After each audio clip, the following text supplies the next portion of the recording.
बिस्मिल्लाहिर्रहमानिर्रहीम। मैं हूँ शाहिद अंजुम और आप मेरा यूट्यूब चैनल देख रहे हैं एस से न्यूज़। इससे पहले हमने काउंटर टेररिज्म डिपार्टमेंट पर बात की थी और उस पर मेरे साथ जो एंकर मौजूद थे आसिम फारूक भट्टी, वो इन दिनों ज़रा छुट्टियों पर हैं, कहीं गए हुए हैं, तो आज मुझे अकेले ये प्रोग्राम करना पड़ रहा है।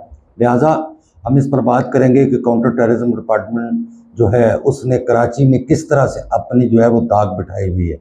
लोगों का ये कहना था कि काउंटर टेररिज्म डिपार्टमेंट, जिसको हम CTD कहते हैं, वो सिर्फ दहशतगर्दों के ख़िलाफ़ जो है वो लड़ने के लिए एक अलग से पुलिस में डिपार्टमेंट जो है वो कायम किया गया था। और इससे पहले शायद इसका तसव्वुर भी यही किया जाता था, लेकिन वक्त गुजरने के साथ साथ ये पता चला कि काउंटर टेररिज्म डिपार्टमेंट जो है वो बेसिकली टेररिज्म डिपार्टमेंट जो है वो बन चुका है। हमारे शहरी एक तरफ तो जो है वो डाकुओं से परेशान हैं। आपको पता है कि रमज़ान मुबारक के बाद भी और रमज़ान मुबारक में भी बहुत सारे लोग जो है वो शाहराहों पर कत्ल हुए, सिर्फ एक मामूली मोबाइल ना देने के एवज़।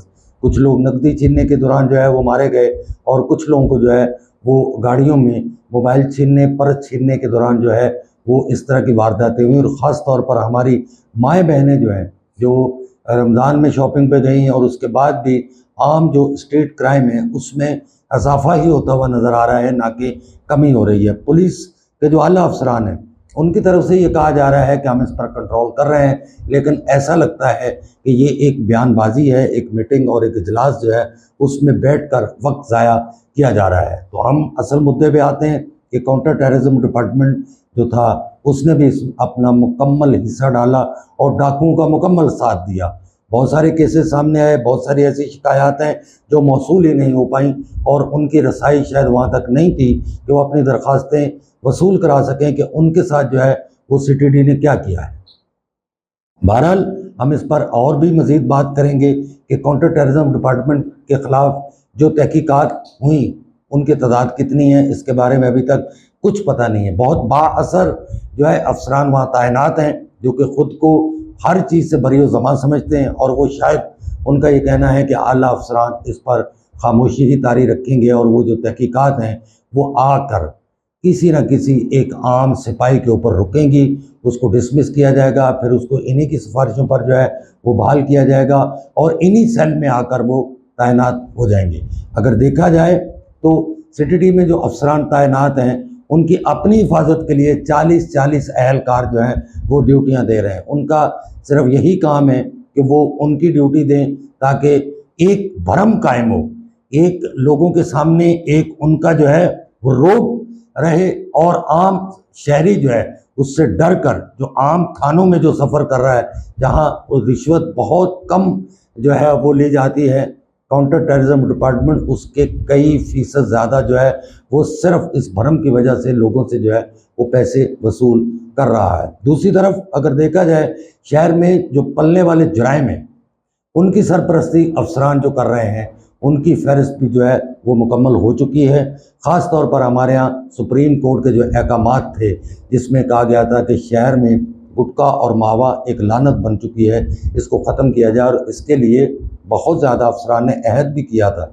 लेकिन वक्त गुजरने के साथ साथ अब ये बात सामने आई है कि CTD के अफसरान जो हैं वो इस गुटखे मावे की सरपरस्तियाँ कर रहे हैं और उनके बारे में भी जो है वो तहक़ीक़ात जारी हैं। लेकिन कहना सिर्फ ये है कि क्या इनके ख़िलाफ़ तहक़ीक़ात मुकम्मल की जाएंगी।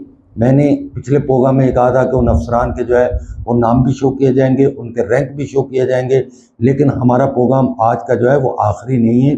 हम इस पर मज़ीद एक प्रोग्राम करेंगे और उसमें उन तमाम अफसरान के रैंक और फ़ोटो के साथ हम आवाम को ये भी बताएंगे कि वो किस रैंक के हैं, जो ख़ुद को आला अफसरान ज़ाहिर करते हैं, असल में उनकी हकीकत क्या है। अगर ओवरऑल देखा जाए तो कराची में बहुत सारे हमारे पुलिस के अफसरान अहलकारों की शहादतें हुई, उनको हम सलूट करते हैं।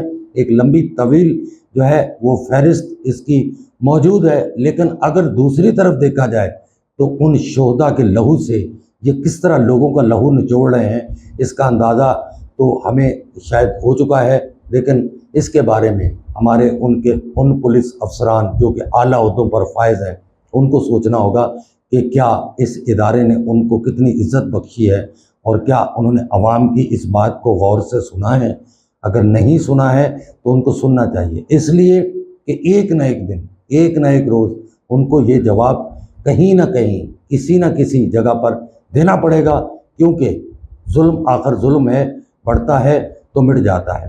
اس کے ساتھ ساتھ ایک بات میں اور کرتا چلوں کہ اب تک ہزاروں ایسے مقدمات جو ہیں وہ درج ہو چکے ہیں، جس میں ہم جو ہے وہ لوگوں کو صرف یہ کہہ کر کہ آپ فلاں کے سہولت کار تھے، آپ نے فلاں کو فلاں چیز دی، اس کی سہولت کاری کا الزام آپ پر موجود ہے، لہٰذا آپ کے خلاف تحقیقات کی جا رہی ہیں، اس کو گرفتار کیا جاتا ہے۔ تو میں اعلیٰ افسران سے یہ درخواست کروں گا کہ کیا ان سی ٹی ڈی کے افسران کے خلاف سہولت کاری کے مقدمہ درج نہیں ہو سکتے؟ یہ قانون سے بالاتر ہیں؟ کیا یہ اتنے بااثر ہیں کہ ان کو کوئی پوچھنے والا نہیں ہے؟ اور اگر ایسا ہے تو پھر اس کے بارے میں ان کو خود بھی تیار رہنا چاہیے کہ ایک نہ ایک دن عوام کا سیلاب نکلے گا، اور پھر آپ سوچئے گا کہ کہیں ایسا نہ ہو عوام فیصلہ اپنے ہاتھ میں لے لے اور پھر بہت بڑی پرابلم پیدا ہو سکتی ہے۔ ملتے ہیں مزید ولاگ کے ساتھ، دیکھتے رہیے SC نیوز۔ اللہ نگہبان۔